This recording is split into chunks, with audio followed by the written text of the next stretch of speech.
आज आपको हम अंकीय इलेक्ट्रॉन की पढ़ाएंगे। ठीक है, इसमें सबसे पहले परिपथ पढ़ने को मिलता है कि परिपथ क्या है।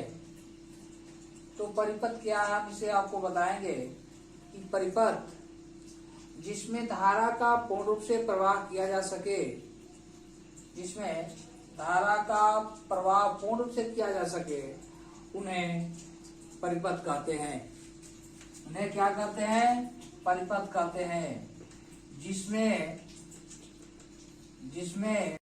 और बेल आइकन को दबाइए इस चैनल की सारी लेटेस्ट वीडियोस तुरंत देखने के लिए। परिपथ जिसमें धारा का प्रवाह पूर्ण रूप से किया जा सके, उन्हें परिपथ कहते हैं। देखिए, अब यहाँ पे परिपथ के प्रकार हम जानेंगे कि परिपथ कितने प्रकार के होता है। तो परिपथ ये जान जाइए कि परिपथ दो प्रकार के होते हैं। परिपथ कितने प्रकार के होते हैं? तो परिपथ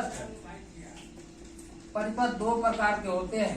परिपथ दो प्रकार के होते हैं। सबसे पहला है एनालॉग परिपथ। ये समझिए, परिपथ कितने प्रकार के होते हैं? तो परिपथ दो प्रकार के होते हैं। सबसे पहला होता है एनालॉग परिपथ। एनालॉग परिपथ सबसे पहले होगा आपका एनालॉग परिपथ। ठीक है, उसके बाद होता है जो दूसरा होता है, वो होता है डिजिटल परिपथ। डिजिटल परिपथ होता है आपका दूसरा, ये होता है परिपथ। अब देखिए, यहाँ हम आपको बता दिए कि जो परिपथ है, परिपथ क्या है? तो परिपथ माने जिसमें धारा का प्रवाह पूर्ण रूप से किया जा सके, उन्हें परिपथ कहते हैं। परिपथ जो होते हैं, परिपथ दो प्रकार के होते हैं। एक होता है एनालॉग परिपथ और दूसरा होता है डिजिटल परिपथ। ये तो आपको मालूम हो गया। अब हम आगे आपको पढ़ेंगे कि एनालॉग जो परिपथ होता है वो क्या है। एनालॉग परिपथ किसे कहते हैं? तो देखिए, एनालॉग जो परिपथ होते हैं, जो वह परिपथ जो समय के साथ वोल्टेज तथा धारा में परिवर्तित होते हैं, उन्हें एनालॉग परिपथ कहते हैं। उन्हें एनालॉग परिपथ को आप परिभाषित करोगे तो आपका हो जाएगा एनालॉग परिपथ। एक नंबर, अब इसको हम परिभाषित करेंगे तो एनालॉग परिपथ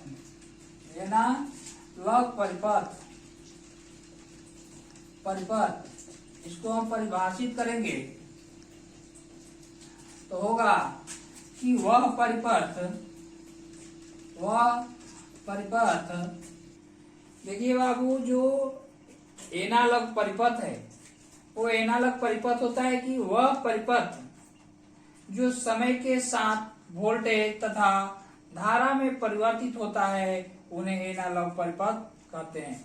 देखिए, आपको परिभाषा ये बताया गया कि आप परिभाषा के अनुसार सब समझ जाएंगे, लेकिन सबसे ज्यादा आप समझेंगे चित्र जब आपको बताया जाएगा, चित्र दिखाया जाएगा, तब उस तरीके से आप बहुत ज्यादा समझेंगे। तो ये ध्यान रखिएगा कि वह परिपथ जो समय के साथ वोल्टेज तथा धारा में परिवर्तित होता है, उन्हें एनालॉग परिपथ कहते हैं। देखिए, हम आगे आपको चित्र बना रहे हैं और यही आप समझिएगा।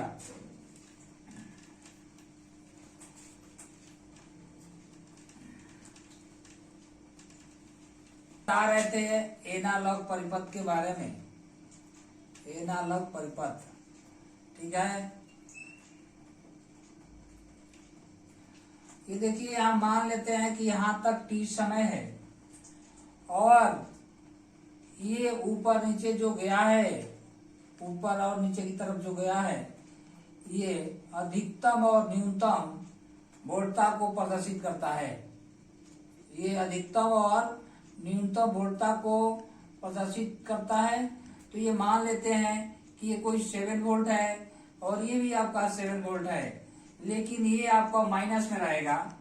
ठीक है, तो यहाँ से देखिए, अब समय के साथ परिवर्तित वोल्टेज में यही होता है कि ये सबसे ऊपर ये धनात्मक की तरफ गया है, ये सबसे ऊपर धनात्मक की तरफ गया है, उसके बाद फिर ये ऋणात्मक हुआ है, फिर यहाँ से ऋणात्मक से होगा, फिर धनात्मक हुआ है और फिर उसके बाद ये ऋणात्मक हुआ है।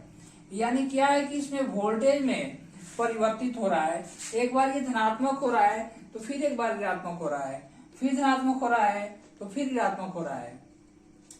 इस तरीके से धारा में वोल्टेज में परिवर्तित हो रहा है और समय के साथ परिवर्तित हो रहा है। ठीक है, तो इस तरीके से आप समझ जाएंगे कि एनालॉग जो परिपथ है वो क्या है। तो आप याद रखिएगा कि धारा में और वोल्टेज में परिवर्तित होता है जो समय के साथ, उसे एनालॉग परिपथ कहते हैं। देखिए दूसरा हम आपको बताने जा रहे हैं डिजिटल परिपथ। वो है आपका डिजिटल परिपथ। कट करो। देखिए बाबू, यहाँ पे 2 नंबर जो है डिजिटल परिपथ है। और डिजिटल परिपथ किसे कहते हैं ये हम आपको बता दे रहे हैं कि डिजिटल वह परिपथ जो कोई निश्चित मान या धारा शून्य के समान हो, उन्हें डिजिटल परिपथ कहते हैं। कोई देखिए, कोई निश्चित मान हो या शून्य हो, कोई एक हो, यानी कोई निश्चित मान के बराबर हो या कोई शून्य के बराबर हो, उसे ही डिजिटल परिपथ कहते हैं। जैसे देखिए आप चित्र में समझ जाएंगे कि ये मान लेते हैं कि यहाँ पे 5 वोल्टेज है। 5 वोल्टेज है। कितना है? 5 वोल्टेज। तो ये क्या है? एक निश्चित मान है। क्या है? एक निश्चित मान है। ठीक है। और देखिए एक निश्चित मान तक ये जो हो रहा है, उसके बाद फिर ये शून्य पे हो रहा है, फिर इस शून्य से निश्चित मान तक जा रहा है, फिर शून्य हो रहा है, फिर एक निश्चित मान तक जा रहा है, फिर शून्य हो रहा है। यानी ये क्या हो रहा है? ये एक निश्चित मान या शून्य के बराबर हो रहा है। तब एक बार निश्चित मान तक जा रहा है, यानी 5 वोल्ट हम माने हैं यहाँ पे, और फिर वो क्या हो रहा है? शून्य प्राप्त हो रहा है। तो वही हम आपको बताए हैं कि ये निश्चित वह परिपथ जो कोई निश्चित मान या धारा शून्य के समान हो, उन्हें डिजिटल परिपथ कहते हैं। वही चित्र में आपको दिखाया गया है कि शून्य से एक निश्चित मान तक हो रहा है, उसके बाद फिर शून्य हो जा रहा है, फिर एक निश्चित मान तक हो रहा है, फिर शून्य हो जा रहा है, फिर एक निश्चित मान तक हो रहा है और फिर शून्य हो जा रहा है। यही है कि यानी निश्चित मान और शून्य तक शून्य के समान ही होता है, उन्हें डिजिटल परिपथ कहते हैं। देखिए इसके बाद हम आपको बताएंगे धारा। तो धारा आपको मालूम है कि धारा क्या है? तो धारा ये है कि आपको किसी चालक पदार्थ में इलेक्ट्रॉन प्रवाह यानी आवेश प्रवाह की दर को धारा कहते हैं। और यहाँ पे धारा पढ़ने को मिलेंगे 2 प्रकार के होते हैं। धारा होते हैं जो निवेशी धारा और दूसरा होता है निर्गत धारा। देखिए निवेशी धारा में आपको मालूम है कि जब परिपथ में, देखिए आपके सामने हम लिख के दिखाए हैं कि किसी परिपथ में एकांत समय में आवेश प्रवाह की दर को धारा कहते हैं। और देखिए धारा के बारे में, तो धारा यहाँ पे मैं लिखा हूं कि किसी परिपथ में एकांत समय में आवेश प्रवाह की दर को धारा कहते हैं। यानी किसी परिपथ में आवेश का प्रवाह होता है, यानी इलेक्ट्रॉन एक स्थान से दूसरे स्थान को अथवा आवेश एक स्थान से दूसरे स्थान को जाते हैं, उसे धारा कहते हैं। धारा यहाँ पे आपको 2 प्रकार के होते हैं। देखिए धारा 2 प्रकार के होते हैं, तो आपके सामने है कि एक होता है निवेशी धारा और दूसरा होता है निर्गत धारा। देखिए निवेशी धारा क्या है और निर्गत धारा क्या है। देखिए तो परिपथ में क्या होता है कि जब बैटरी से ऊर्जा दिया जाता है किसी परिपथ में, तो जो धारा बैटरी से परिपथ में प्रवेश करता है उसे निवेशी धारा कहते हैं, और जो परिपथ से निकलता है धारा आगे जाता है उसे निर्गत धारा कहते हैं।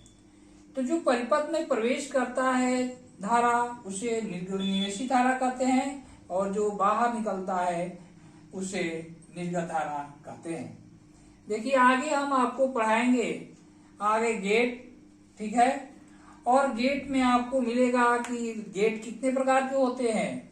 तो आपको मालूम है कि गेट दो प्रकार के होते हैं, एक लॉजिक गेट होते हैं और एक सर्वात्रिक गेट होते हैं। उसके बाद तो हम आपको आगे लॉजिक गेट के बारे में बताएंगे। तब तक आप बने रहे मेरे साथ और मैं आपको आगे आपको हम लॉजिक गेट के बारे में बताएंगे और गेट के बारे में। गेट दो प्रकार के होते हैं, ठीक है। और जो होता है एक पहला लॉजिक गेट होता है और दूसरा सर्वात्रिक गेट होता है। देखिए लॉजिक गेट और सर्वात्रिक गेट को आगे हम बताएंगे, ठीक है। और इसके बाद आगे हमारे साथ बने रहे, आगे हम आपको लॉजिक गेट के बारे में जल्दी हम आपको बताएंगे और समझाएंगे।